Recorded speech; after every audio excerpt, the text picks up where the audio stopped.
Le mom rage. La plupart des mères font face à ce sentiment extrême qui les submerge d'un coup lorsque leur enfant ne les écoute pas.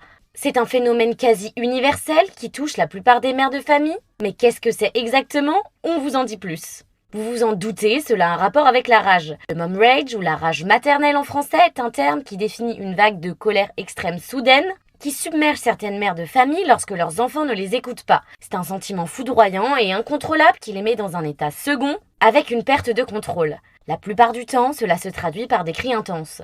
Et si ça ne vous étonne pas, c'est normal. En fait, comme je l'ai déjà dit un peu avant, la plupart des mamans ont des accès de rage. Et ça s'explique par de nombreuses choses. D'abord, vous l'aviez certainement remarqué, mais on ne parle pas de dad rage, pour la simple raison que dans la plupart des cas, ce phénomène ne s'est pas développé chez les hommes. D'après les psychologues, cela s'expliquerait par le fait que les mères ont déjà plus de charge mentale en général que les pères, mais également car les mères de famille portent sur leur dos des dictats qui finissent par les mettre à bout.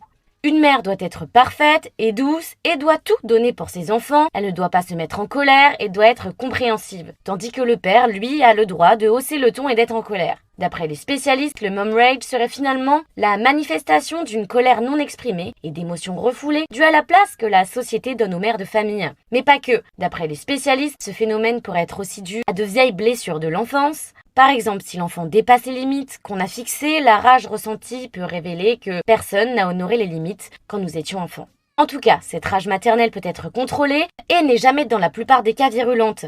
Il existe d'ailleurs de nombreux moyens pour apprendre à gérer ses émotions, mais dans tous les cas, on vous invite à ne pas culpabiliser.